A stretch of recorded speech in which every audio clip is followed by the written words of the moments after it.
là. Hein. Heureusement, si vous avez mangé ce soir, c'est un peu grâce à moi. Je me suis tapé le marché, je fais tout, moi, ici. Les légumes, j'ai tout fait. Ça vous a plu? C'est moi, merci. Ça va, tout va bien? La prochaine fois, je vous ferai peut-être une surprise, tiens. Et pourquoi pas, je vous ferai des paupiettes. Des paupiettes de veau. Bravo. Tu es la reine des paupiètes. Olé. Voilà, je voulais commencer par une chanson nouvelle, et ben c'est fait. Ah oui, oui, absolument. Mais quand l'année où on a sorti cette chanson, les paupiettes, on a fait environ, on a eu la chance de faire 200 galas dans la même année à peu près. Et quand on allait dans une ville quelque part, le comité des fêtes nous plaçait dans un resto et le chef venait nous voir irrémédiablement et nous disait « Je savais que vous alliez venir et je vous ai fait une surprise. Devinez, des 200 fois j'en ai mangé, 200 fois cette année-là. Cette année-là, des paupiettes, j'en ai eu jusque-là. » Non, mais ça reste un bon souvenir quand même, c'est vrai. Enfin, j'en ai d'autres, heureusement. Hein. Tiens, déjà, avant de faire les charlots, on s'appelait les problèmes, on faisait du rock, on était gonflés. Hein. On a fait la première partie de la première tournée française des Rolling Stones, absolument. Et quand je disais qu'on était gonflés, c'est que juste avant l'entrée en scène de Mick Jagger, et c'est vrai, on avait le culot de chanter ça. I can't get no. I can't get no. Oh, no, no, no, no, no. C'est ce que nous a dit Mick Jagger un soir. Il est venu nous voir, il nous a dit, c'est vrai, hein, il est venu nous voir, il nous a dit, écoutez les enfants, ok, on va faire un deal. Vous arrêtez de chanter Satisfaction juste avant moi. En échange, je m'engage à ne jamais chanter Paulette, The Queen of the Paupières. Et il a tenu parole. Hein. Vous pouvez écouter tous les disques des Stones que vous verrez, vous verrez, il n'y a pas Paulette. Hein. Non, non. Bon. Maintenant qu'on a rompu la glace un peu entre nous, je vais pouvoir commencer à vous parler peut-être un petit peu des Charlots. Je n'ai pas fait encore. Ah, je vais vous raconter une histoire qui résume parfaitement ce que nous étions, tout au moins ce à quoi on semblait. Ça se passe dans une classe de trésor. Bon départ hein, pour nous. Ça se passe, et la prof, elle a terminé son cours, elle range ses affaires, tout en rangeant, elle le résume. Alors vous avez compris, nous sommes tous pareils. Le cerveau, il est là. Il commande l'ouïe, l'odorat, le toucher. Benoît, qu'est-ce que je viens de dire? Où il est le cerveau? Il est là, madame. Non, Benoît. Je recommence. Toi, moi, tes petits camarades, tout le monde. Le cerveau commence l'ouïe, l'odorat, le toucher. Il a vu où il est le cerveau, Benoît? Il est là, madame. Ah ben, voilà, c'est bien. Eh oh, il y en a là-dedans. C'est un peu pour ça, peut-être que... Avec les Charlots, on n'avait jamais eu de plan, on n'a jamais eu de plan de carrière. Vous imaginez si on en avait eu un, ça aurait fait... Les Charlots ont un plan. Ça fait plutôt titre de film burlesque. Hein. Non, nous, c'est le cinéma qui est venu à nous. Oui, oui, par un facteur vachement sympa, le facteur chance, absolument. On est entré dans cette grande maison du cinéma, je devrais dire, dans cette grande famille, unie, franche, soudée. Je vois que vous connaissez le cinéma, oui.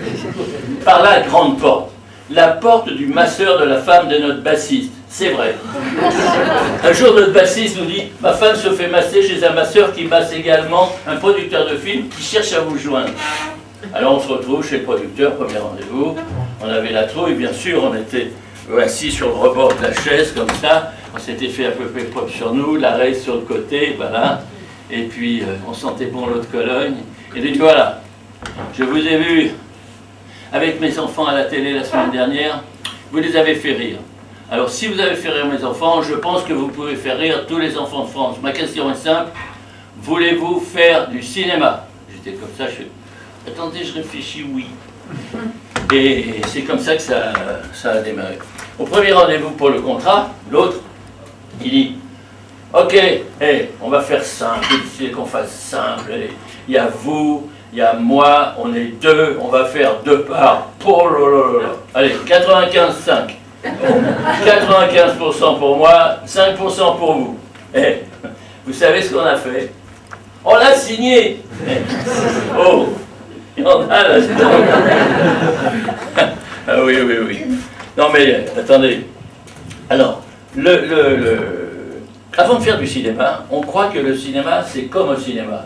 C'est clair ce que je dis? De l'expression, oh t'inquiète, c'est du cinéma. Mais tout n'est pas truqué dans le cinéma, vous savez. Quand il faut plonger dans l'eau glaciale, on plonge dans l'eau glaciale. Quand il faut ramper dans la boue, on rampe dans la boue. Oh, il n'y a pas tout le monde qui suit. Dans la boue, voilà. Quand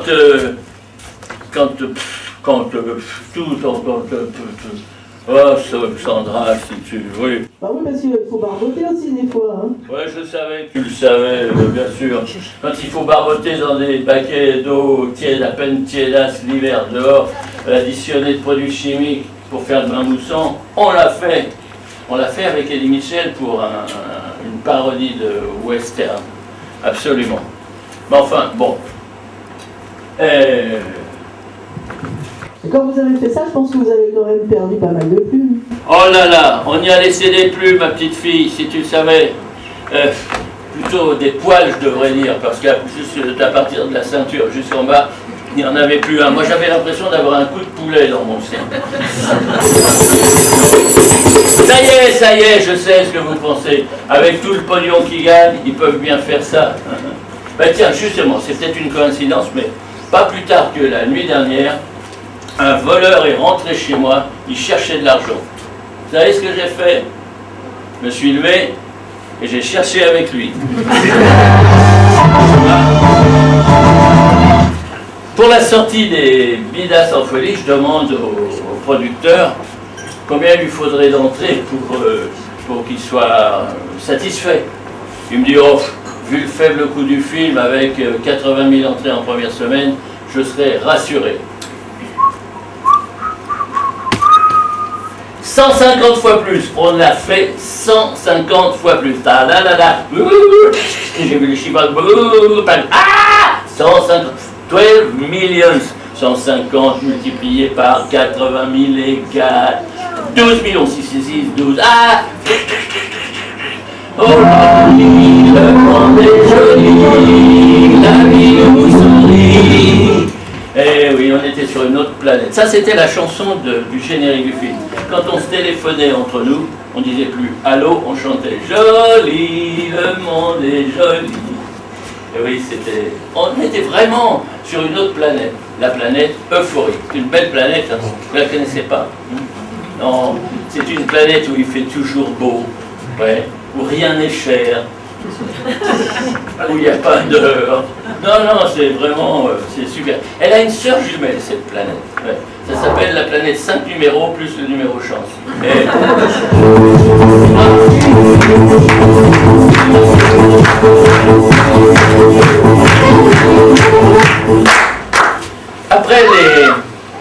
Après les galas, on avait l'habitude d'aller en discothèque pour décompresser, boire un thé.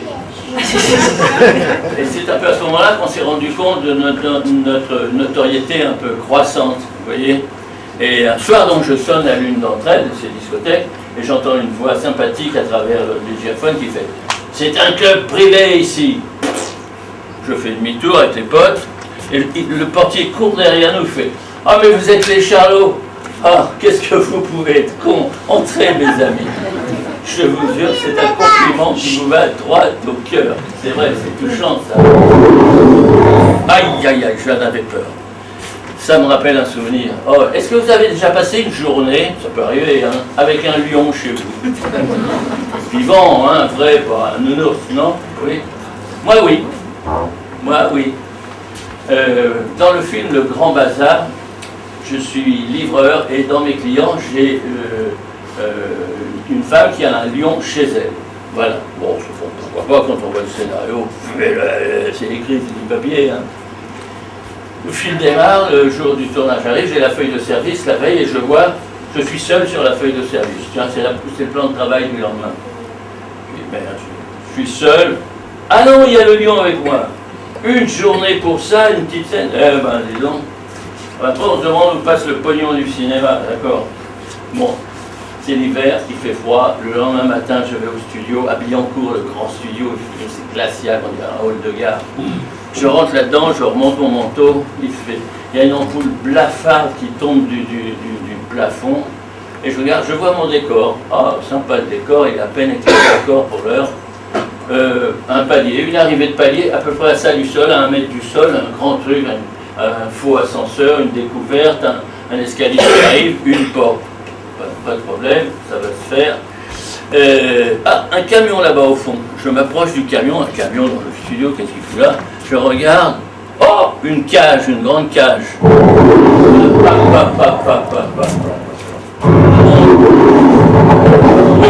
Oui. Mon lion. Vous l'avez deviné que c'était un lion. Hein. Mon lion. Je vais tourner avec ça pendant une journée. Oh, ça va, c'est pas si gros que ça, hein. Finalement, c'est pas...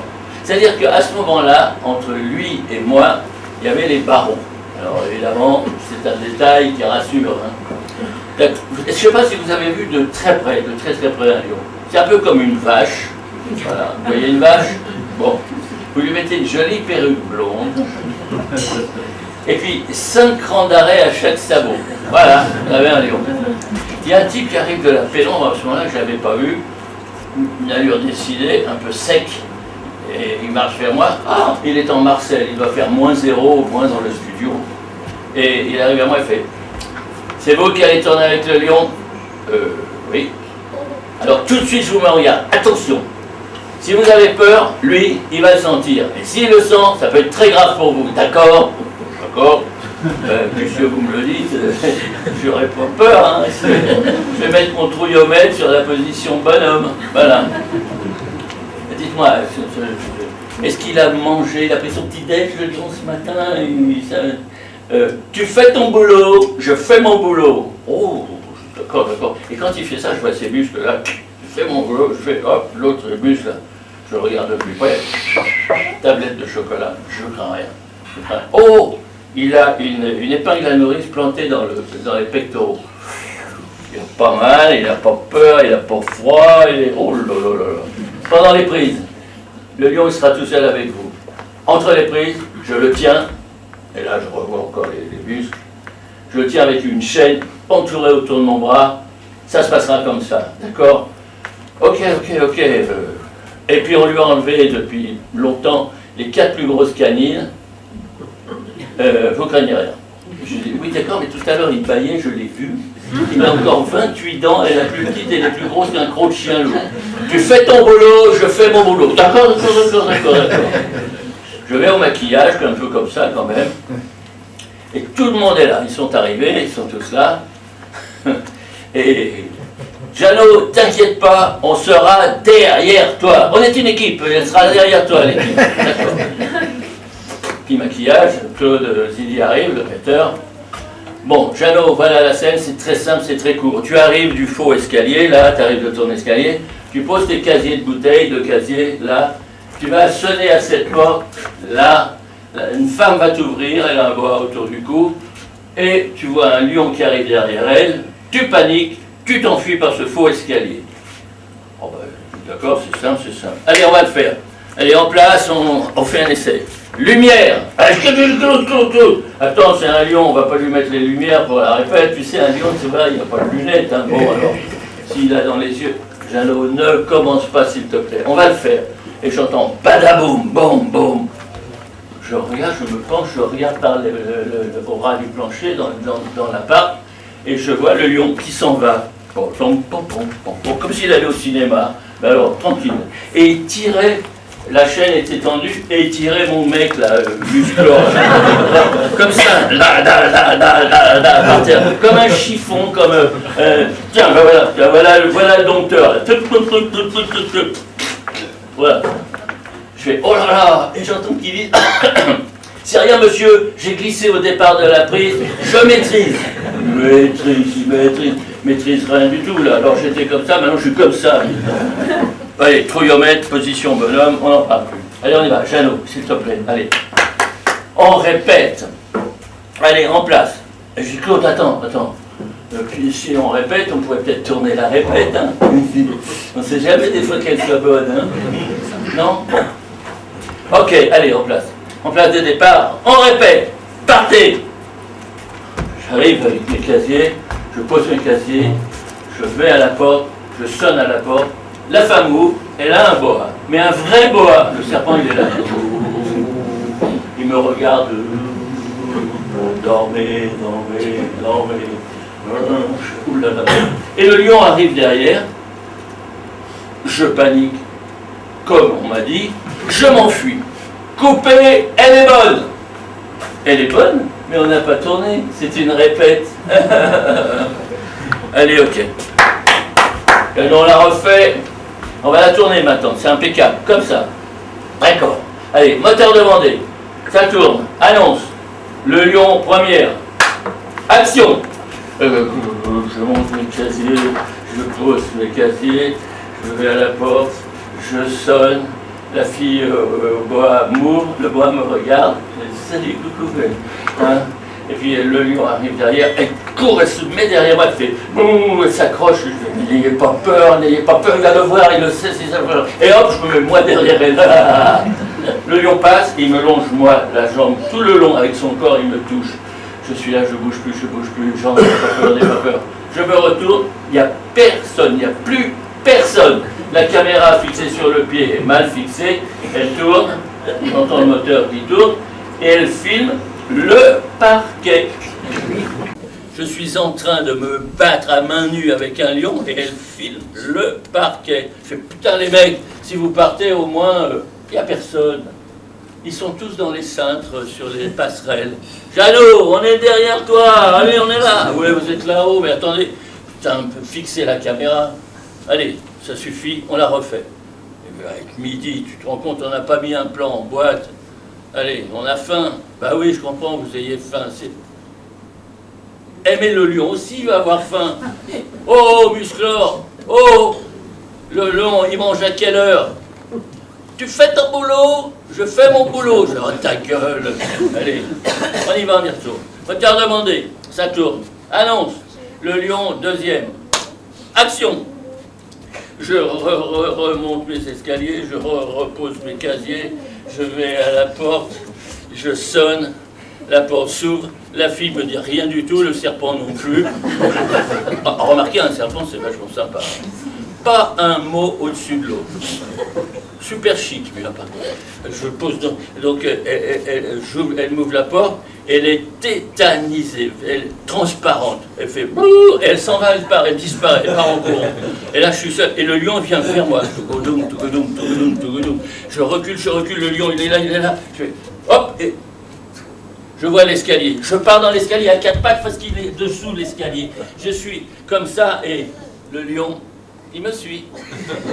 Je descends dans l'escalier, mais c'est un faux escalier. Il y a les madriers qui supportent le décor, et je suis à quatre pattes. Le lion, à quatre pattes, il est plus à l'aise que moi à quatre pattes. Je tiens à vous le dire tout de suite. Je sens qu'il est derrière moi, au souffle d'air chaud que j'ai sur le mais vous riez, mais je voudrais venir voir, vous. C'est pas drôle du tout, non, mais je vous raconte une histoire dramatique. Et je suis là comme ça, et je me faufile entre cette forêt de madriers comme ça. Mais lui, le lion, roi de la forêt de madriers, il me colle toujours, je le sais, au séchoir que j'ai au cul. Hop, et je passe sous le décor, et là, j'ai tellement peur que j'arrive à grimper le long des grands panneaux de bois qui ferment mon palier. Et j'arrive jusqu'en haut, là, l'équipe m'aide par-dessus à me foutre sur une passerelle. Je suis comme ça, tout en fromage blanc. Et le lion, il passe, il s'en va. Il s'en va vers sa cage, il traverse cet immense studio de Haute-de-Garde. Et j'avais rendez-vous avec un pote pour déjeuner au bar des studios à midi. Et il s'était assis sur une chaise sous la lampoule blafarde, là, au fond du studio, et il lisait son journal en attendant que j'arrive. Mais il ne regardait pas ce qui se passait, tous raffus sur un tournage bien normal pour un film des Charlots. Il était là, tranquille, il lisait le journal, et allez savoir pourquoi, mais au grand pourquoi, le lion, il s'arrête là, par-dessus son épaule, comme s'il savait lire, comme s'il lisait le journal. Et je vois de loin, je n'ai pas le temps de le prévenir, il était là, je vois qu'il fait... Je sais pourquoi. Parce qu'il avait le séchoir, lui aussi. Donc, il est comme ça, avec cette énorme gueule, là, comme ça. Il fait... Ah!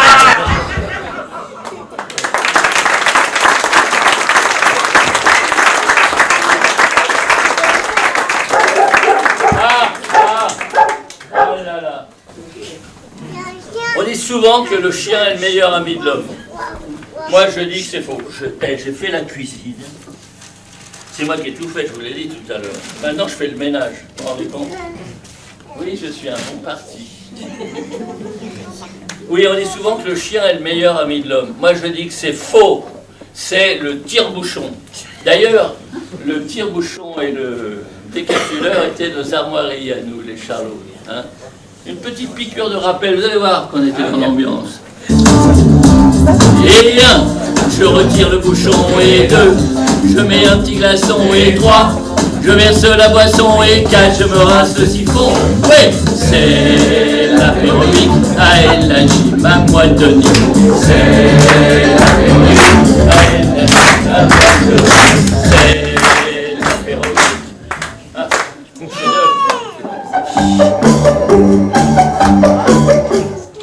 pour les Charlots, c'est pas pour oui, ça ressemble à Popcorn, c'était un générique du film des Charlots. Les Charlots font l'Espagne, je crois. Oui, c'est ça. D'ailleurs, dans les Charlots font l'Espagne, nous sommes abandonnés dans le fin fond du sud du pays, et sans argent, sans rien. On est escroqués par une agence de voyage véreuse, et nous devons regagner la France par nos propres moyens, sans un rond. Toutes les combines sont bonnes. Vous voyez, un suspense insoutenable. Dans nos pérégrinations, on tombe sur une magnifique réception dans un yacht club, plein de capitaines de bateaux, de yachts. Et on squatte pour cette soirée en dérobant des tenues de capitaine pour remplir les poches de victuailles, mayonnaise, sardines à l'huile, couscous, etc. Chacun des Charlots avait son gag. Celui de Jean-Guy, le brun frisé, il posait sa casquette de capitaine sur le buffet, magnifique buffet, et discrètement, avec une louche, il a remplissait de caviar. Il faut dire qu'en général, au cinéma, le caviar, ce sont des lentilles dans de la glycérine. Ça vous donne faim, hein? Bien, voilà. Donc voilà, c'était ça, il la remplissait. Et un autre capitaine à côté, qui était d'ailleurs un vrai capitaine, il avait un yacht, et c'était un Allemand qui faisait de la figuration pour s'amuser, il ne parlait pas un mot de français ni d'espagnol. Et alors, donc, il remplissait sa casquette, le Jean-Guy en question. L'officier à côté, il prend la sienne pour la remettre sur la tête. Mais, il se trompe, il prend celle de Jean-Guy et clac, hop, toute la glycérine avec le caviar, les lentilles, tout ça dégouline. L'accessoiriste bondit dans le champ avec un torchon, lui enlève tout ce qu'il peut avec ce torchon, il se remet en place départ. Et on fait une prise suivante, c'est là, on en fait 2, on en fait 5, on en fait 7. Et à chaque fois, avec le même torchon, il bondissait dans le champ et il lui enlevait ce qu'il pouvait, il lui nettoyait. Allez, le metteur en scène, bon, allez, une bonne, on y va. Allez, caviar sur la tête du capitaine, 11e. Action. À ce moment-là, l'accessoiriste bondit, fait « Coupez, monsieur, c'est une faute professionnelle, il y a encore une lentille dans l'oreille, c'est un gros plan. » Et avec son doigt, schlac, il enlève la lentille. Le pauvre Allemand fait « Hurle, ah !» Et l'accessoiriste constate avec effroi qu'il a un gros grain de beauté ensanguinant sous son ongle. Oh, ça a fait rire toute l'équipe, évidemment. Non, mais bon, c'est comme ça. Sur ce film, il s'est passé un événement tout à fait hystérique dans le cinéma. Hystérique. C'est moi qui le deviens. Historique. Historique, ta mère, non. Et oui, qui concerne le cinéma mondial. Je vais vous le dire tout de suite, vous devriez deviner, mais vous allez vous en rendre compte. C'est la première fois que des vedettes mettent leur nom dans le titre du film. Les Charlots font l'Espagne. Vous en connaissez d'autres? Vous imaginez? Non? Mélodie en sous-sol. Vous voyez pas le Alain Delon en sous-sol? L'homme de Rio. Vous voyez pas le Jean-Paul Belmondo de Rio? Non. Bon. Nous, oui. Les Charlots contre Dracula. Les Charlots mousquetaires. Mais Charlot en délire. Que des films d'art et d'essai. Guy Lux nous avait même écrit un scénario qui s'appelait Les Charlots dans l'espace. Et on revenait d'un long voyage intersidéral et pendant notre absence, une épidémie avait exterminé tous les hommes de la Terre. Tous les hommes. On revenait, il n'y avait que des femmes. Que des femmes, les Charlots et des femmes. Ah, qui est partout dans les rues des femmes. Ah,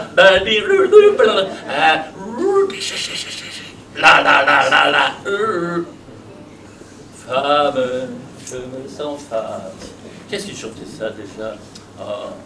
Pas Patrick Juvet. Non, non. Pas Patrick, non, pourquoi pas Hervé Villard, tant qu'on y est. Non, non. Patrick Juvet, c'était Où sont les femmes? Voilà. D'ailleurs, si je les avais retrouvées, je me demande bien ce qu'elle en aurait fait. Non, non, c'est Nicole Croisy. Voilà, c'est ça, Nicole Croisy. D'ailleurs, ça me rappelle une belle anecdote avec Nicole Croisy. On avait décidé, il faut que j'explique.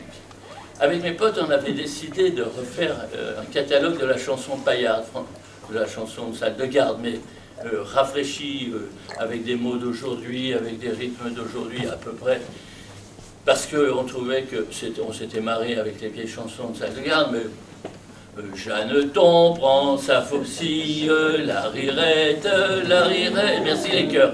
Jeanneton prend sa faucille pour aller couper les joncs, je crois que c'est ça, voilà. Ou bien le bonjour, Madame Bertrand, vous avez des filles, bien le bonjour. Il y a des mots qui passent à la trappe, mais c'est vrai. Mais oui, non mais c'est bien, c'est bien. Vous voyez qu'on hésite à le faire, hein. Mais nous on s'est dit, tiens, on va rafraîchir ça un petit peu, juste, mais bon, il faut rester dans l'esprit, donc on va changer les mots un petit peu. Et on était en train d'enregistrer ce chef-d'œuvre que vous allez entendre là, un petit bout. Je vais à la machine à café vers 2 h du mat dans le studio, dans le couloir, et je vois Nicole Croisy qui arrive. Elle me dit, oh, vous êtes là les enfants? Vous êtes où? Je lui dis, on est au B. Et elle dit, oh, moi je suis au A, je porte le café à mon technicien et je vous rejoins tout de suite, écoutez ce que vous faites. J'ai dit, te presse pas Nicole, te presse pas. On n'est pas parti, hein. Je fonce au studio et je dis, il y a Croisy qui va arriver, si jamais tu pouvais changer. Toc, elle rentre trop tôt, trop tard. Bon, ben, alors, ça va? Ah, salut Gérard, salut Phil. Qu'est-ce que vous faites? Tu vas voir, on va te faire écouter, oui.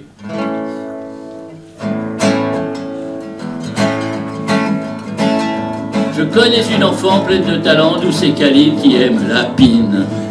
La pine, tous les mercredis soirs, elle vient me voir derrière le jean pour sucer ma pine. Ma pine. C'est pas possible. Non, Gérard, dis-moi que c'est pas possible, c'est pas, vous allez pas, c'est une blague. Mais non, Nicole, pourquoi? Enfin, vous êtes, et tout, mais attends, t'as arrêté avant le refrain. Tu vas voir, tout est dans le refrain, ça va te plaire. Ah bon, oui. Suce, ma pine, et suce. Non, non, non. Vous avez un public familial, c'est pas possible que vous fassiez ça. Enfin, tout de même. Pourquoi pas, Nicole? Oui, mais attends, ne nous interromps pas, tu vas voir. La chanson derrière, elle est beaucoup plus soft et elle te plaira. Regarde, ça fait... Pour tirer un malheureux coup, histoire de se vider les baloches, il y a des mecs qui font des trucs fous, qui se font des super cinoches, les doigts de pied coincés dans l'armoire et les culottes en caoutchouc. Moi j'ai mis tout ça au rencard, car y a un truc qui est au-dessus de tout. Oh! Non, non, c'est une blague. Mais non, non, encore une fois, tu me coupes avant le refrain. Mais attends, écoute le refrain. La petite branlette, ça dérange jamais les voisins, la petite branlette. Ça mange pas de pain, ça fait du bien, la petite branlette. C'est le pied à portée de la main. Là, je suis terrassé, Et là, Gérard Rinaldi, vous savez, celui qu'on appelait l'organe. La mère supérieure aussi, pour son côté équilibré, caractère égal, la voix grave et timbrée. Nicole, c'est pas un hasard si on se rencontre ce soir, car j'avais dans l'idée de faire un duo d'amour pour ce disque. Un duo d'amour, là, attends, je cherche une voix féminine, je ne cherche plus cette voix, ça ne peut être que toi, Nicole. Moi, là, dans ce disque, avec ce que vous voulez, mais celui-là, non. Il ne faut pas chercher à contredire une femme. En fait, il faut attendre juste qu'elle change d'avis. C'est tout. Ce qui ne tarde pas. Elle nous dit, bon, si vous faites une chanson qui me convienne, plus soft, mais alors quand je dis plus soft, à côté de ça, beaucoup plus soft, hein, peut-être que je dirais oui. Et là, de toute façon, pas de télé, pas de radio, pas mon nom sur la pochette, rien du tout. Bien sûr, Nicole, tu peux nous faire confiance. On le fait, ça lui convient, ok. Alors, en gros, hein, ça faisait ça. C'est elle qui commence. C'est un duo. Hein. Ma chatte s'endort sur le sofa. Je t'allume une cigarette. Gérard répond, je te mets un doigt de vodka et te suce sur des mots tout bêtes. Elle répond, oh, tu peux me mettre... tu peux me mettre, mon amour, ce vieux tube. Tu peux me mettre ce vieux tube. En fond sonore, en fonce au nord. Elle voit rien. Et on l'enregistre. On l'enregistre et on se dit quand même, bon, il faut mettre un nom à cette voix féminine. C'est vrai, elle a fait un beau duo. Bon, on met un nom américain comme à tes débuts. Je vois, si vous voulez, je m'en fous. Ouais. Le prénom, Debbie. Ça te va? Oh, Debbie. Debbie. Et le nom, Stouquette. Debbie Stouquette. On la rassure quand même, on l'a bien rassurée en lui disant, tu sais, Colette Renard avait chanté déjà tout ça, même Georges Brassens, on a eu une chanson, des paroles inédites de Georges Brassens, il le fait. Ah, Georges, respect. Ah oui, lui, c'est pas vulgaire. C'est quand il faut remettre du tulle aux fenêtres, moi je porte les anneaux, ma femme porte les rideaux, et le curé la tringle. Et le curé la tringle, c'était Brassens. Fou là là. Mais on a fait quand même beaucoup plus poétique. Sur le même disque, on a fait chanson plus soft. En gros, c'était...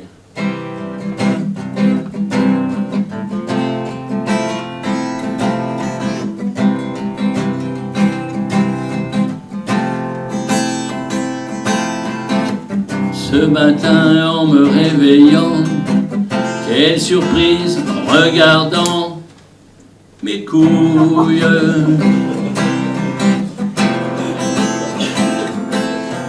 Là, juste devant mes deux doigts, c'est fou, je ne reconnais pas ma nouille. Je vais avoir besoin de vous pour les cœurs. Oh, je bande. Quelle quéquette qu'il a, ce mec-là, je bande. À quelle quéquette qu'il a. Bravo, on est sûrement un jour férié. Jamais je n'ai eu un tel biais d'athlète.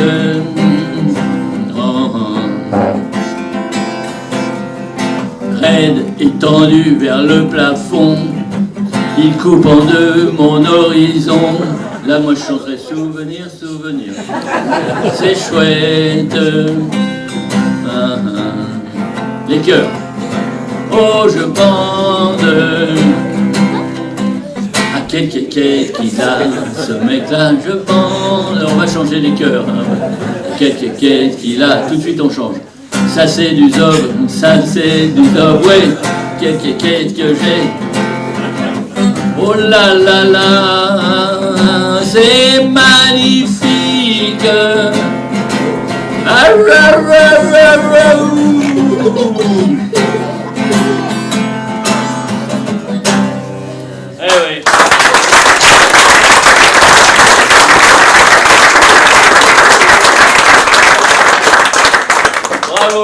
chanteur, bravo.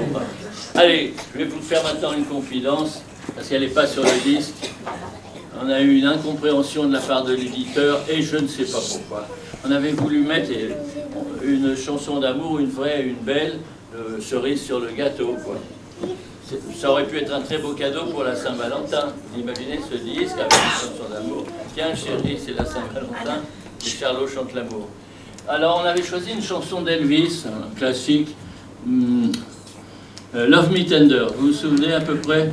Love me tender, love me true, please don't let me go. Love me tender, love me true. En français, vous allez la chanter avec moi. Voilà, les paroles sont faciles, c'est toujours les mêmes.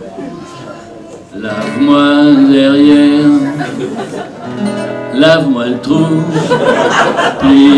bise-moi les rouleaux, tout le monde. Lave-moi derrière, lave-moi le trou, bise-moi les rouleaux. Vous avez des talents de chanteur, je vais vous amener en tournée là, par là. Non, c'est bien, c'est très bien. En tout cas, je crois qu'on peut dire un grand merci au Charlot, sauveur de la chanson française. C'est vrai, c'est une très bonne idée. Merci les Charlots, sauveurs de la... Tous ensemble, 3, 4. Merci les Charlots, sauveurs de la chanson française. Bravo, je vous aime.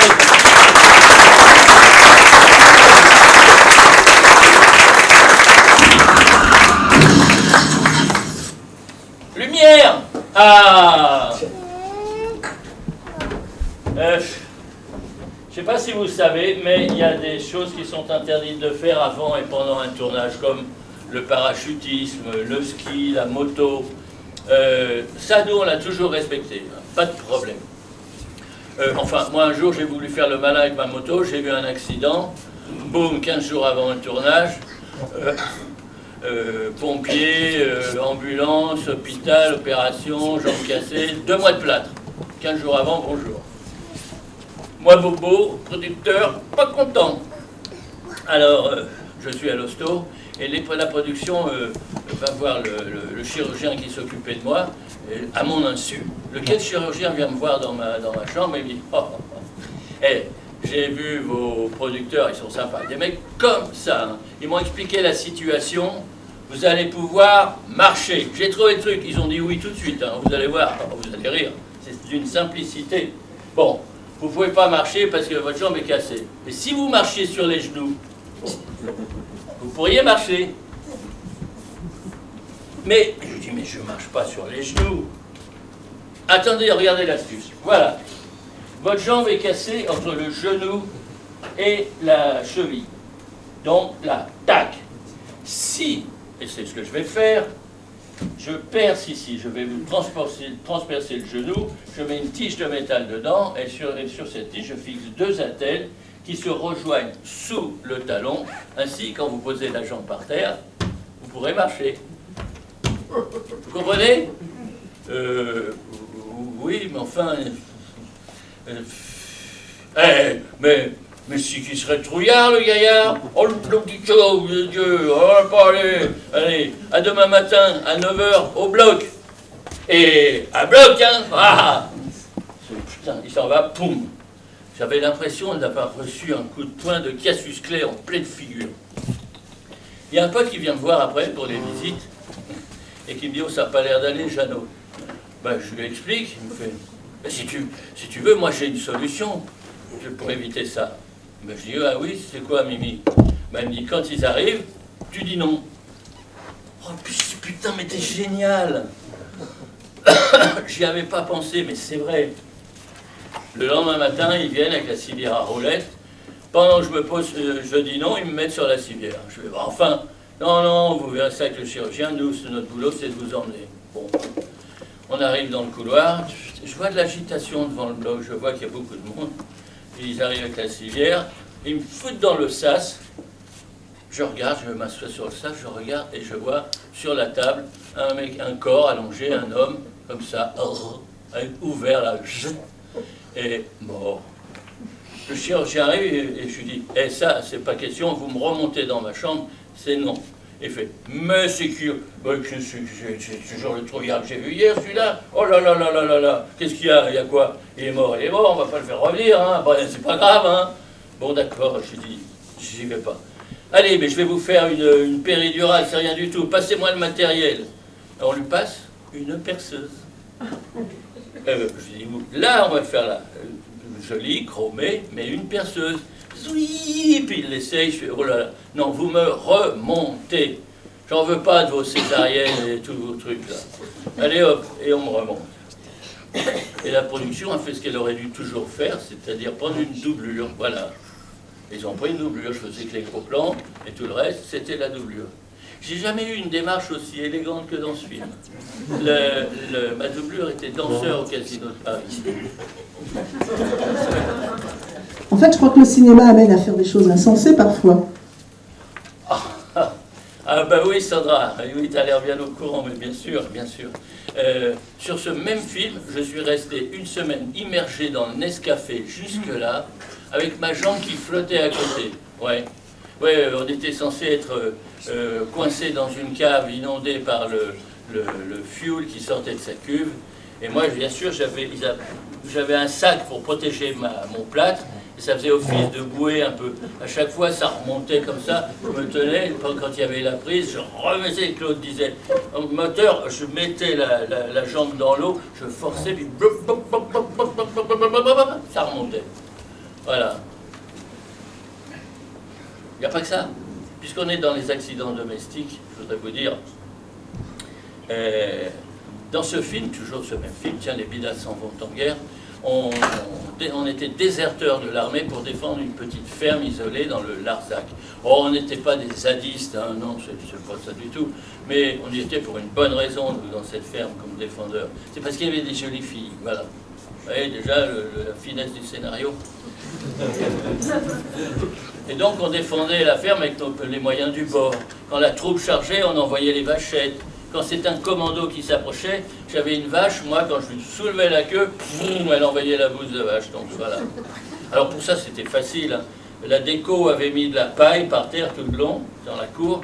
Il y avait un tuyau de métal qui passait en dessous, qui montait le long de la patte de la vache, qui arrivait jusqu'ici, au trou de balle. Voilà, c'est ça. Et il y avait une bouteille d'air comprimé, une énorme réserve d'air comprimé de l'autre côté. Ils ouvraient, ça envoyait tous les épinards qu'il y avait dans le tuyau. C'est ça le cinéma.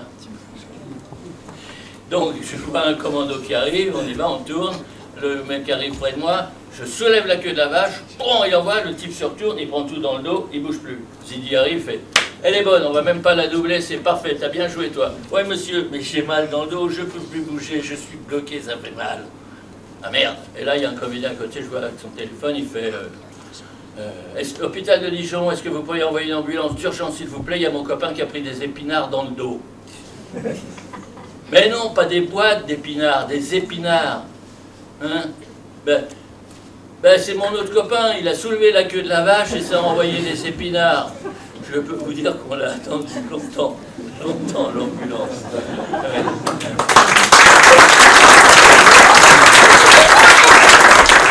Un jour, ma femme me rejoint à l'hôtel à Marseille où on était depuis 8 jours en tournée avec Johnny.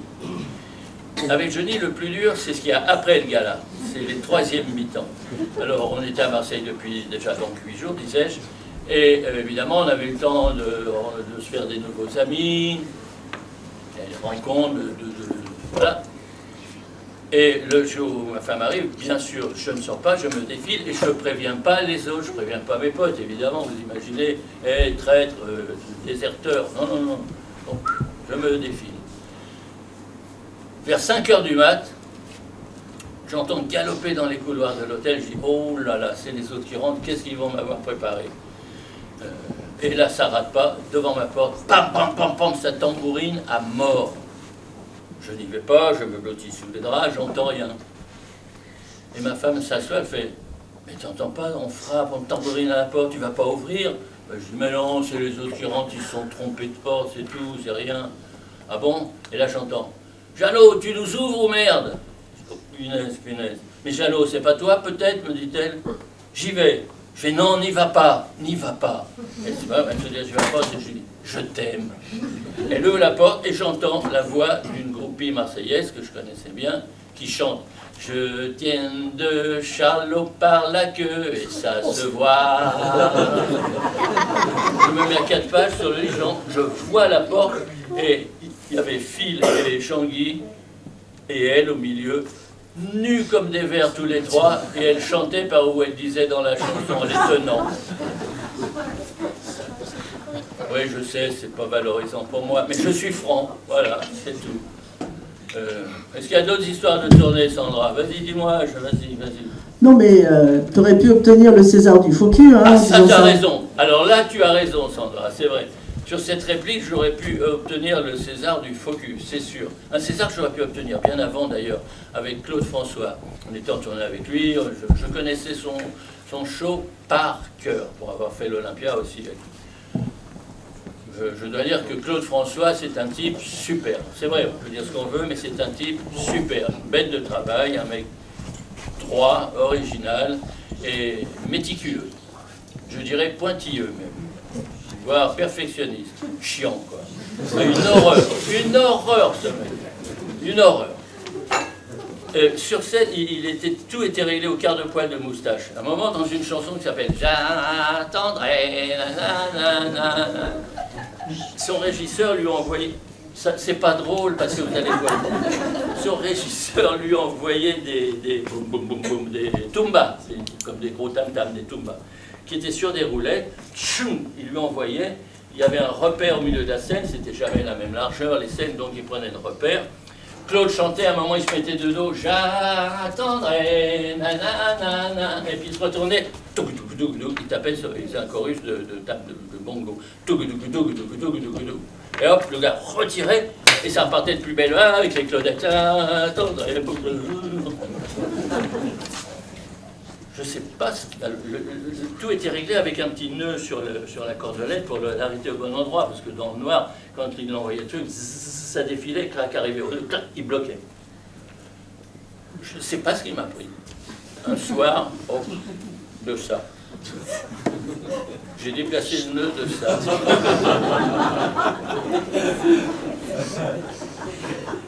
Claude, j'attendrai, nanana, j'attends. Et hop, il se retourne, nanana, les bongos arrivent, il se retourne et il tape dans rien. Les bongos étaient là. Et qu'est-ce qu'il fait? Il continue, j'attendrai, nanana, il passe derrière le rideau. Bon, il met une tarte à son et puis il revient, oui, il revient.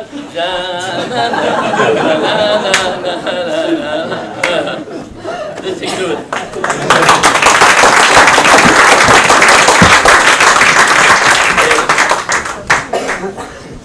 Donc je pense que tout est vrai. Mais n'empêche qu'il aurait 81 ans cette année. Et qu'est-ce qu'il ferait? Qu'est-ce qu'il chanterait? Sûrement du slam, du rap, il serait toujours dans le truc, j'en suis certain. Tiens, je vais faire un aparté à propos du rap. Est-ce que vous connaissez la différence entre un rappeur et un campeur? Le rappeur, il nique sa mère, et le campeur, il monte sa tante. Voilà. Slam. C'est la dernière, le slam, c'est le dernier genre de chanson que j'ai fait avec mon pote Rinaldi. Il n'y a pas très longtemps avant qu'il parte. Tiens, on y va. Ça concerne nos générations, enfin les miennes.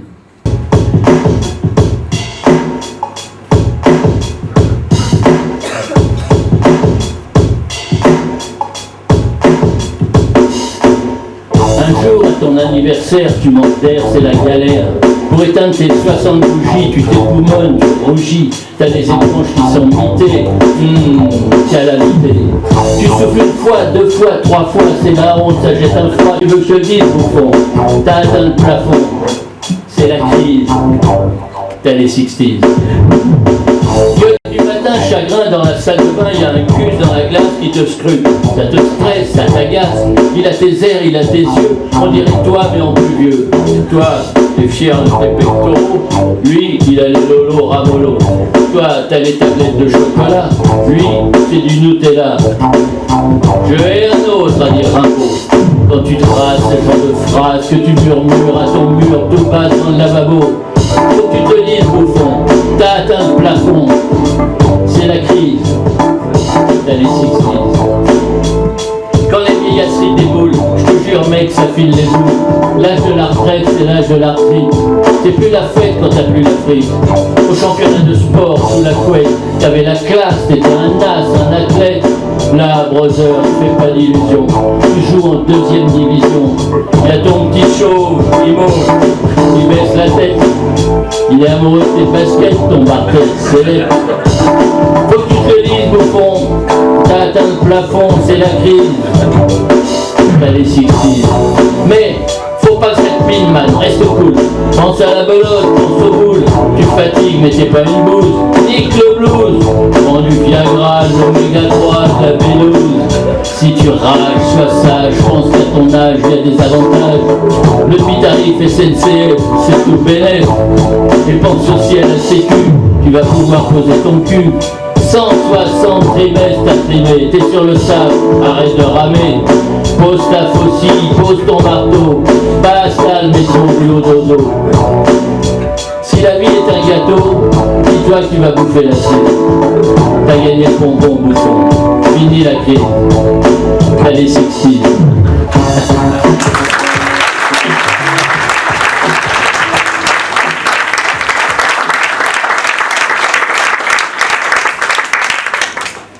Sandra, tu veux que je te parle de quoi?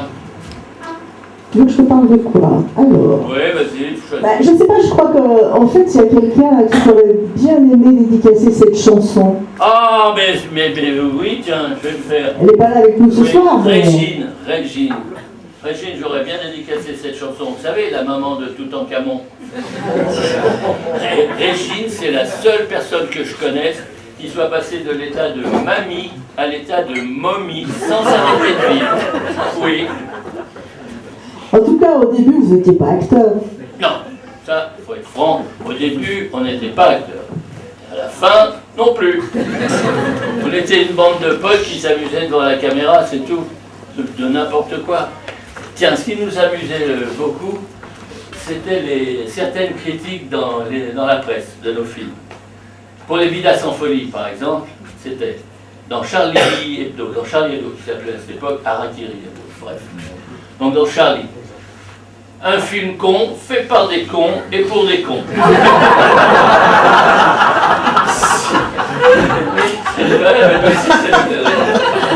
Signé Professeur Chon. Alors eux, ils s'en foutaient de traiter 12 millions de Français le con. Bon. Dans Le Canard enchaîné pour Bon baiser de Hong Kong, pas mal celle-là. Avant, les Charlots étaient 5 et c'était 0. Maintenant, les Charlots sont 4. Et 0 multiplié par 4, ça fait toujours 0. Ça nous amusait beaucoup. Voilà. Mais c'est vrai que nos films, on ne peut pas dire que c'était pas toujours très, je veux dire, l'intrigue n'était pas toujours très difficile à suivre. C'est pour ça que ça marchait dans tous les pays du monde, on a eu cette chance. C'était traduit dans toutes les langues. Hindi, bengali, chinois, anglais bien sûr, italien, tout, on faisait la tournée de tous ces pays, c'était vachement sympa. Et c'était curieux, donc ils étaient doublés, traduits, doublés. C'était marrant de s'entendre parler en indien, enfin c'est curieux. Le plus facile c'était le japonais. Honda, Mitsubishi, Sushi, Toyota, Carlos Ghosn. Voilà. Non, c'était assez fastoche. À propos de doublage, un jour, au milieu de Biancourt, j'avais passé ma commande au bar, un thé toujours, et il y avait un groupe de jeunes devant, d'Américains, et au son de ma voix, quand je passe la commande, il y en a un qui se retourne qui fait « Oh my buddy, I'm your voice !» Sautons allègrement la barrière du langage et traduisons « Oh mon corps, je suis ta voix !» C'est celui qui me doublait pour les films anglais, en langue anglaise. Mais bon, et il y avait une autre chose encore qui nous amusait beaucoup, c'était toujours, on nous appelait partout les 5 fous. The Five Crazy Boys, Cinque Matti pour l'Italie, Vier Verrückte en Allemagne. Et en Allemagne, ils ont même voulu nous faire chanter. Ils nous ont fait chanter, on a fait un disque en allemand, c'est gratiné, c'est plus, c'est dommage. Ça faisait, je me souviens que du refrain. Vous vous souvenez de la route de Penzac, sur la route de Penzac, et en allemand. Une Straße nach Penzac, zack zack, zack zack. C'est joli, hein? Hein, c'est joli. Voyage, voyage.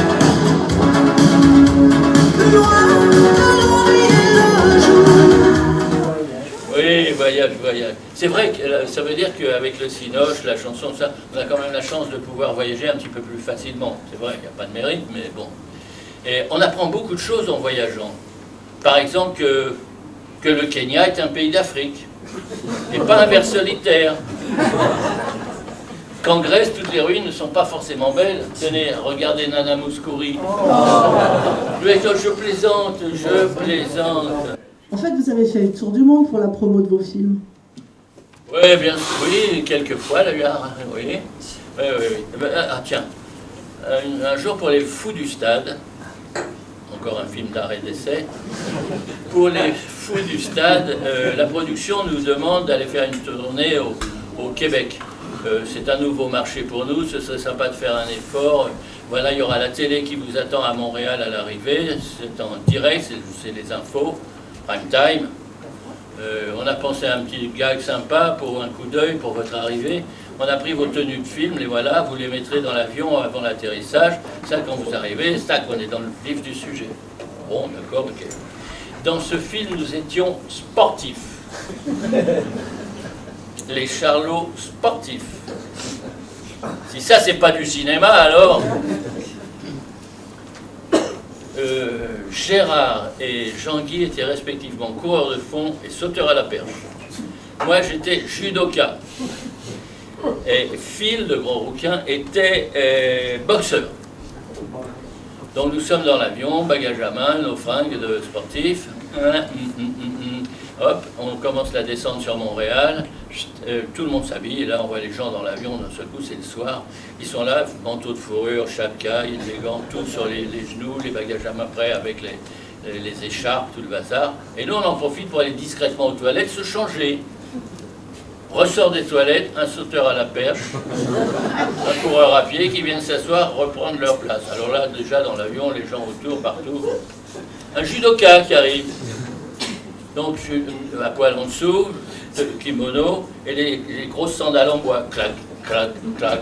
Je m'assois à côté d'un type, genre Yvan Rebrov, gros comme ça, plein de fourrure, et qui me regarde. Pas étonné du tout, comme si c'était normal d'aller à Montréal au début décembre en judoka. Et moi, je faisais comme si c'était normal d'aller à Montréal en judoka aussi, au mois de décembre. Le pompon revient à Phil. Phil, boxeur, 1m80, 39 kg. Il ressort des toilettes avec un petit short en satin rouge, des chaussures montantes rouges, genre boxe agressive, à lacets, un peignoir sur ses épaules, le torse tout blanc, côte apparente, genre xylophone, là, et au bout de ses longs bras fins, on aurait dit des allumettes, c'était très fin, un peu comme la femme de Popeye, Olive, voilà. Olive, et au bout de ses bras tout fins, des gros gants de boxe rouges, qui semblaient encore plus lourds, hein, ces bras-là. On lui avait collé le passeport dans les gants, et il était comme ça, comme un homard, et bougeait. Là, je vous dis pas, dans l'avion, le succès, tout le monde avec les sous-coupes comme ça qui nous regardait. Je sais même pas si le commandant est pas venu, puis il fait « Bonjour, là, vite, il faut se poser. » Ok. On arrive en bas dans le hall, les douaniers nous regardent, médusés comme ça, on passe, on arrive à la sortie, enfin dans le hall. Dehors il fait nuit noire, la neige tombe, il y a ça de neige déjà. Il n'y a pas encore la télé, pas encore. Le temps passe, les passagers s'en vont, un autre avion, plus personne, grande accalmie, grande solitude. Plus personne dans le hall, sauf un boxeur, un judoka et des sauteurs à la perche et du coureur. Ils sont jamais venus. Je voulais vous dire, les gars, en passant, j'étais au bagage. Notre hommage avait fait une malle avec tous les smokings, les trucs pour la tournée, nos fringues d'hiver. Et par une erreur d'aiguillage, elle était partie à Vancouver. Bon, allez, on se débrouille. On fait quand même la tournée, il n'y a pas grand-chose. Chicoutimi, Trois-Rivières, Québec, hop, Montréal. Et on rentre. C'est le 24 décembre. Je retourne à l'aéroport et je tenais mon saumon par la queue, un grand saumon. Ah oui, on m'avait offert un saumon que notre distributeur avait pêché un saumon le matin et il avait tenu à me l'offrir. On l'avait entortillé dans du journal avec de la ficelle. Et je passe avec mon poisson à la main. Et là, il y a un douanier de l'allée qui me voit, qui me reconnaît, qui me murmure quand je passe. Alors il me fait: Linchemin, quand on a l'air con à l'aller, il faut garder l'air con en retour. Bon. Je monte dans le zinc, on est en première classe. C'est bien, c'est le 24 décembre. Après la tournée, après tout ça, ça va être sympa. Un petit dîner de Noël, première classe, ça va le faire. On rentre dans le zinc, Pullman, tout le bazar, très bien. Il y a pratiquement que nous à l'avant, il y a avec 2 autres personnes. Et on s'installe. Respirer, marcher, on souffle. J'entends le bruit des gling, je regarde. Oh, le champagne est déjà dans le seau. Il y a les grands crus débouchés pour s'aérer. Qu'est-ce que je vois sur le plateau là? Avec les petites pinces là. Des homards. Oh, poupée. Et le chariot sort avec les coupes pour l'apéro. Et là, je vais vous le faire exactement comme ça s'est passé, à vitesse réelle, ce que j'ai vécu, quoi. Je vois l'hôtesse arriver, puis une main sur mon épaule, et j'entends dans mon oreille sa voix qui me fait: Monsieur, monsieur, relevez votre dossier, attachez votre ceinture, on se pose à Roissy. Ah! Qu'est-ce que vous dites? On se pose à Roissy. Mais il n'y a pas de mais. Je vous ai laissé dormir. Vous m'avez laissé dormir. Ben oui, c'est vos camarades qui m'ont dit: il est fatigué, laissez-le dormir. Voilà toutes les blagues qu'on se faisait entre nous. Ça les a fait beaucoup rire. Ramenez-moi à Montréal. Allez, je reviens. Non. Voilà. Et la malle? Et la malle me drague. Tu as raison, la malle. Par les objets perdus, il l'avait renvoyé à Montréal. Et nous, on était à Paris.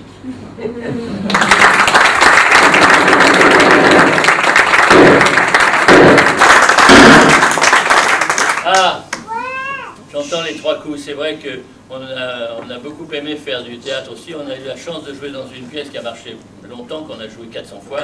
C'était La Cuisine des Anges. On l'a joué au Célestin à Lyon d'ailleurs pendant une semaine.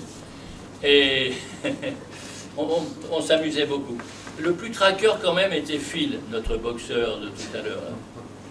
Il était un peu traqueur. C'était pas trop son truc le théâtre. Il assurait, mais c'était pas son truc. Il avait une réplique qu'il devait dire tout seul, qui était ô combien importante, vous allez voir, et qui fermait le premier acte. On avait fait un entracte. Et ça se passe le soir de Noël, il y a les vestiges du réveillon qui sont là, il reste la jeune fille de la maison, qui est très belle, dont Phil, justement, est amoureux, le sapin, les bougies. Phil rentre, juste avant la fin du premier acte, et il dit, vous pouvez aller vous coucher, je vais l'éteindre. Schlac, le rideau tombe, tout le monde pleure. Nous, on était à côté de lui, juste avant qu'il rentre, on était comme ça, puis juste avant, à la seconde où il allait mettre le pied sur la scène, on lui disait: vous pouvez aller vous toucher, je vais me les peindre.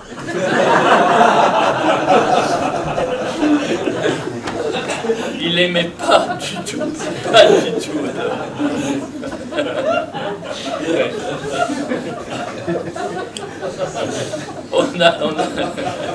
On avait... les gens voulaient nous voir en chair et en os et on reçoit une demande pour faire une tournée qui démarrait en Asie, à Singapour. Pourquoi pas, on accepte.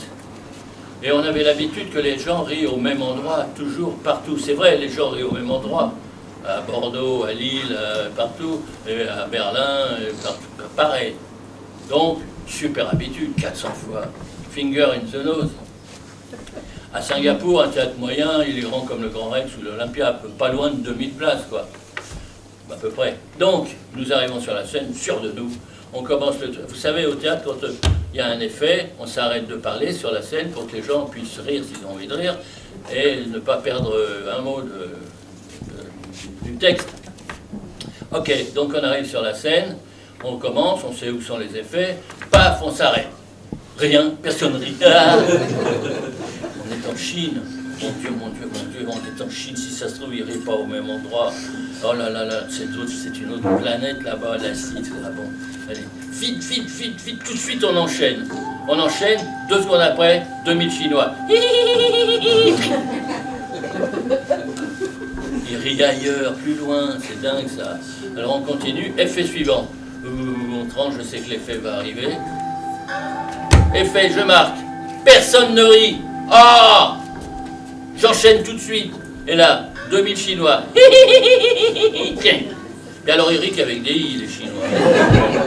Nous, on rit avec des o, des a. Oh, oh, oh, oh, oh, oh. Ah, ah, ah, ah. Eux, non. Que des i. Et puis, mais... Regarde Gérard, regarde, ils lisent sur des livrets, regarde, si c'est des livrets, ils lisent le temps qu'ils arrivent au bout. Mais bien sûr, Jeannot, t'as raison. Le temps qu'ils arrivent à l'effet, eux, il y avait toujours quelques secondes, voire beaucoup, voire 30 secondes de décalage. Ok, maintenant on le sait, on a l'habitude, je le tac. Un autre effet, tac, on s'arrête. Je dis, dis donc, t'as mangé toi? Je me retourne un peu, t'as dîné? Non. Ah, je dis, écoute. C'est incroyable ici. Sur la place devant le théâtre, il y a plein de restaurants. Tu peux commander le plat dans un resto, l'entrée, si tu veux, dans un autre, le dessert dans un autre. Tout arrive à la même table, des notes différentes. Pas de soucis, c'est très très sympa, très marrant. Hop, ah oui, c'est vrai, on est sur scène. Et hop, je repars. Voilà, on s'habitue un peu. Hein.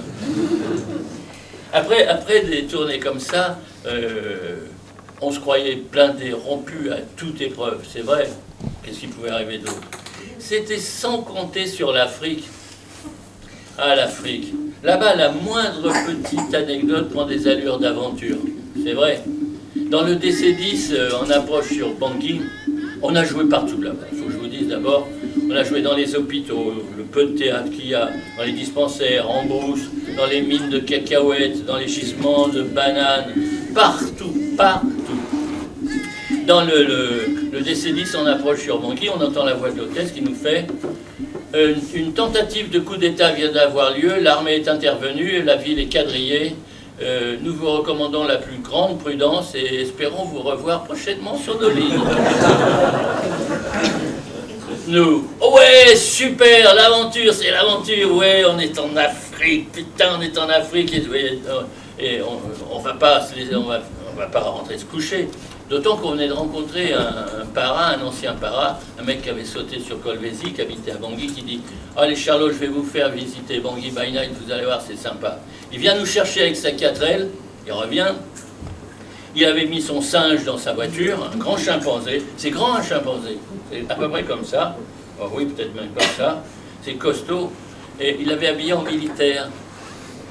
Je ne sais pas si vous êtes déjà baladé dans une ville africaine sous couvre-feu avec un singe habillé en militaire, mais je vous jure que ça surprend et des fois il ne faut pas trop s'attarder. Bref, on fait donc la tournée by night et ça a impatienté notre singe quand même qui nous attendait dans la voiture. Au dernier petit bar, on avait pris un thé, vous en doutez pas, et on revient à la voiture, il fait « Oh putain, il a mangé le volant ».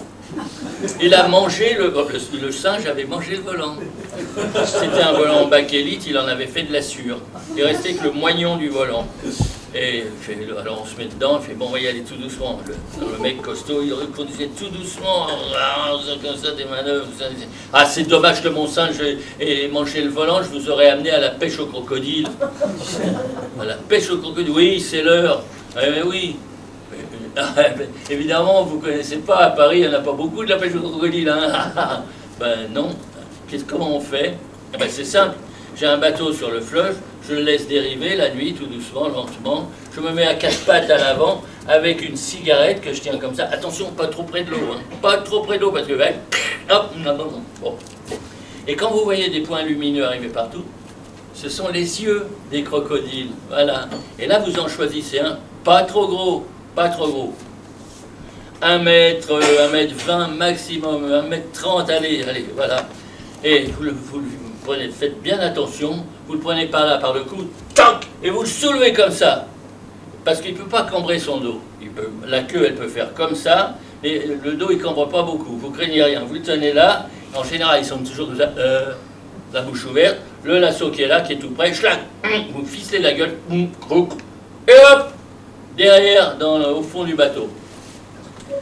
Bon, ben, je dis, mais ça, alors, mais demain, venez à la maison prendre le café demain matin, et je vous montrerai, j'en ai dans la piscine. Le lendemain, on va chez lui, effectivement, petit café, tranquille, il fait, allez, je vous emmène vous baigner, vous allez voir. Et il y a 3 crocodiles dans la piscine. Qu'est-ce qu'il fait? Il se met au bord, le dos contre le bassin, comme ça, puis il nous dit, il faut leur montrer qui c'est le patron à chaque fois, c'est eux, vous allez voir. Et là, il y a un crocodile qui arrive lentement vers lui, comme ça, lentement, et d'un seul coup, PAM, il lui met un coup de poing dans le pif, le crocodile dit, aïe, aïe, aïe, mon nez, tout ça, il recule. Et voilà, et le deuxième arrive là. Pam, pam, 2 coups de poing.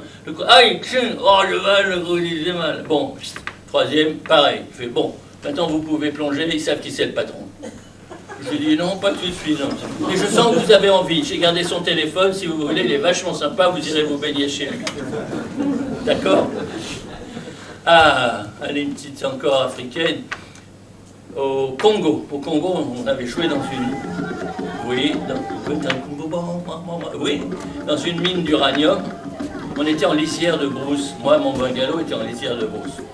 Au bar du camp, il y a le patron qui me dit, il faut faire attention, surtout si vous avez envie de pisser la nuit, ne sortez pas dans le jardin. Et alors, pas pieds nus, évidemment. Il y a des mambas partout, il y en a plein, et des migales aussi. Il faut se méfier du mamba. J'en ai gardé un pour vous le montrer, je le fais souvent aux gens de passage. J'en ai un au congélateur. Il sort son mamba du congélateur, c'est un serpent qui est tout noir, pas très gros, qui n'a pas l'air... Il est moins beau que celui de Manana, qui est au lion. Non, mais c'est... Je dis, oh, bah c'est mignon, et puis le noir, ça va avec tout. Il fait, oui, c'est juste mortel, c'est tout. D'accord. Quand même, un peu, je suis méfiant. J'arrive au bungalow, et tel Harrison Ford dans Les Aventuriers de l'Arche perdue, je retourne le lit, je fais gaffe à tout, je ferme comme il m'a dit les fenêtres, surtout pas oublier une fenêtre, tac, tac, tac, je ferme tout ce qu'il y a, et puis je vérifie le lit, je retourne encore, je me piote, je m'endors, le lendemain matin, je me réveille, avec la pantoufle dans la bouche, je vais dans la petite douche, la salle de bain,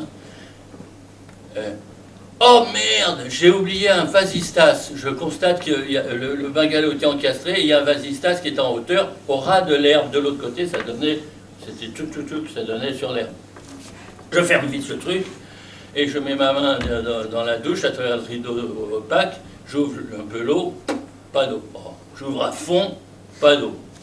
Je prends ma bouteille d'Évian, et je me brosse les dents. D'un seul coup, j'entends...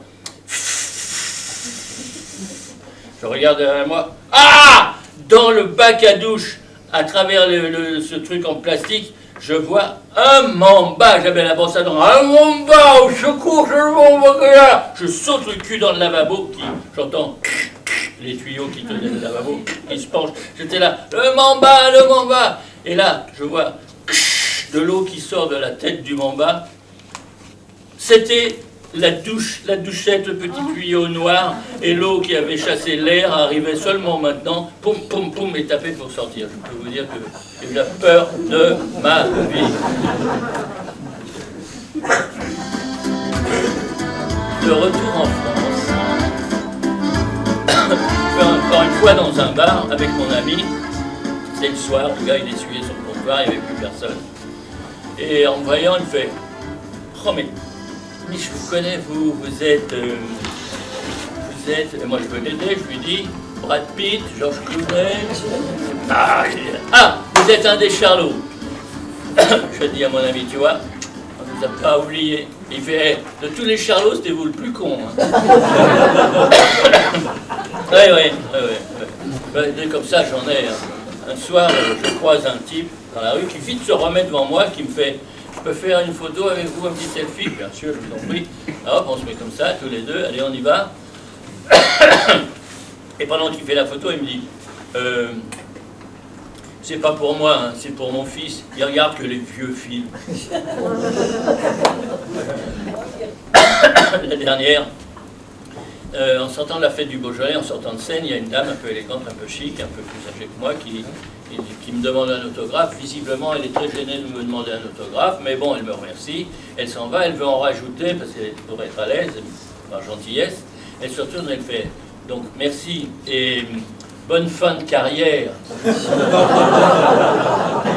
de carrière. Je peux vous dire qu'après, avec mes potes, quand on se disait au revoir le soir, quand on se séparait, on se disait « Allez, salut Gérard, bonne fin de carrière hein. !» Allez, une petite chanson pour mes potes avec qui j'ai partagé toutes ces aventures.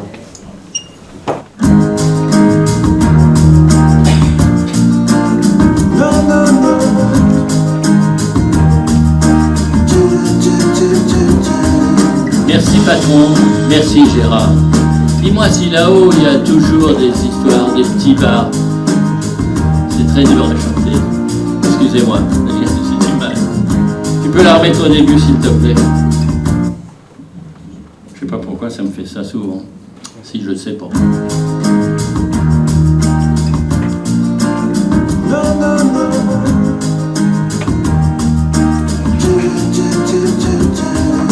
Merci patron, merci Gérard.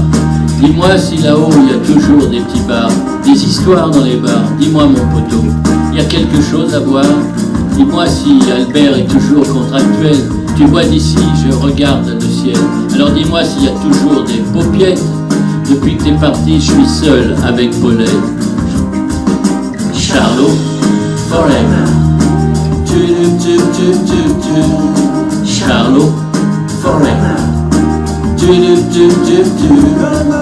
Merci Phil et Jean-Guy, merci Louis Régaud. Je travaille en solo mais sans vous c'est ballot.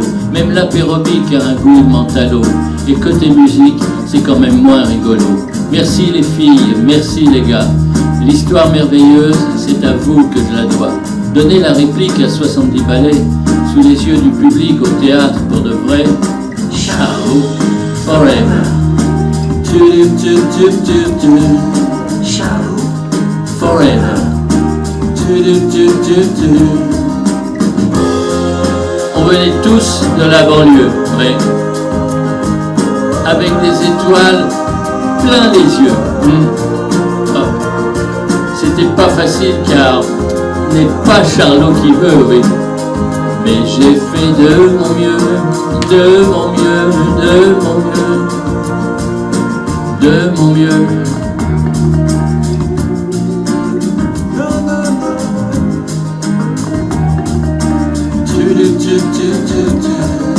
Merci patron, merci la vie, de me laisser le temps de souffler mes bougies.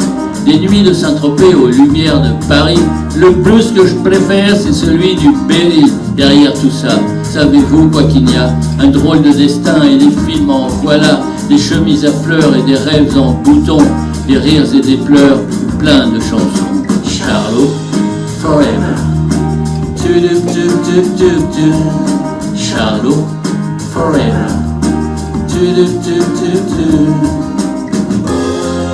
On venait tous de la banlieue, oui. Avec des étoiles plein les yeux, bien sûr. Hein? C'était pas facile car mais pas Charlot qui veut, non.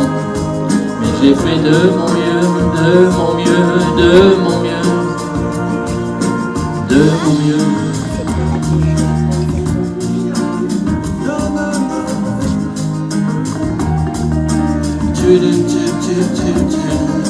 Je fais de la musique en pensant que là-haut, il y a des soirées magiques sous le grand chapiteau, que la mer supérieure ne part pas trop loin, puisqu'il faut garder le meilleur pour la fin. Charlot, forever.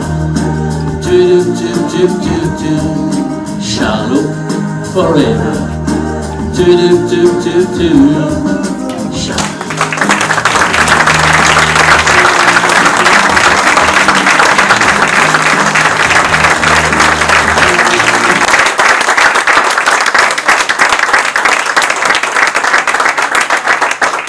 Merci à tous, merci, vous êtes super. Et surtout, bonne fin de carrière à vous tous. N'oubliez pas, il y en a pas.